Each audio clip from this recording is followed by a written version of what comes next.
What are your thoughts on Elon Musk's attempt to change the government in the UK, proposing that the UK actually become a state of the US, supporting the AFD, which is surging in Germany, and also pushing the annexation of Greenland? I mean, you previously made reference to this as a distraction tactic, but I also think there is something more to it. Greenland has lots of rare earth minerals. It has a lot of the minerals that Elon and other techno feudalists lust for to create lithium batteries and various devices that require lithium batteries. And it also looks like a betrayal of anyone in MAGA who didn't want the US to just go abroad looking for monsters to slay and governments to change and territory to annex, talking about annexing Canada. Wouldn't that mean like a massive expansion of the US welfare state to accommodate Canadians who are used to kind of a social democratic welfare system? It just seems so hypocritical to me. If they're on UBI and they have a CBDC program like the World Economic.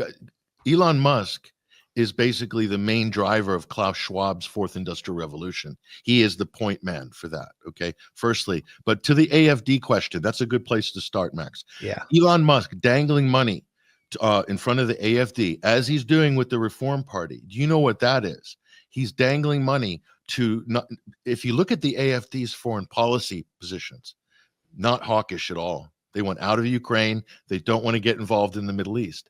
So who doesn't like this? Israel doesn't like this. Okay. Yeah. So him dangling money is to radicalize the AFD. The AFD have spent, if you study, this is an incredibly fascinating political story, is the evolution of the AFD. They're going moderate. Okay. They might seem extreme on some issues, but generally they had to purge all of the quote anti-Semitic elements and other extreme kind of neo-Nazi elements out of the party. They spent the last 8 years doing that, and that won them seats, and it got the media off their back. They had a huge brand issue. So they've been moving in a certain direction, more populist, I would say. There's still some right-wing elements there. But if you look at Elon Musk's current political slate, it's radical, and it's very pro-Zionist. And he, let's face it, he is not against any wars. He himself boasted that he provided the backbone for the Ukrainian military on the front line with Starlink. And I would even publicly ask, did Starlink provide the internet connections for HTS when they were marching to Damascus while there was a communication downage in the whole of Syria? That's a fair question, isn't it? Great and question. Is that a listed terrorist group at the time, HTS? I think it is. So are there any implications there in terms of international U.S. law, in terms of aiding and abetting a terrorist? I'm just throwing that out as a hypothetical. I don't know the answer to that question, but I think it's a fair question based on his comments about Ukraine. So to radicalize the AFD, Britain, you can't just dissolve parliament, okay? And the king, he's calling on King Charles to dissolve parliament. Everyone knows in Britain the royal family's been mediatized for the last 3 decades.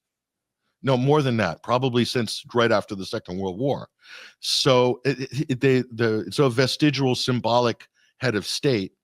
It's still part of the constitutional monarchy, but only in name only. The House of Lords under Tony Blair has been completely turned as a politicized, pay-to-play, basically, chamber of government. It's no longer a check on the Commons as it once was, much the same way how the U.S. Senate has evolved over the centuries in the United States to become something very different than it was when it started. Elon Musk has not a clue about British politics, and a lot of Britons find this highly insulting, that somebody of his stature would do something so crazy and not walk it back as a joke, that he's dead serious. I think he really has this kind of megalomania type of personality streak that is weird and really embarrassing, considering like you've got your thumb on the scale of the biggest social media platform megaphone in the world, and then he's calling for the ouster of Nigel Farage,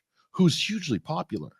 Yeah. And so if he breaks up the Reform Party, he's dangling money in front of them as well, because they're Yep. not radical enough for him. Yep. And so if he breaks them up, who's that going to benefit? Labor in the next general election. So the Tory party is struggling just to survive. They're on life support at the moment. But for Reform is seen as the heir apparent to the Conservative Party in a coalition in the next general election.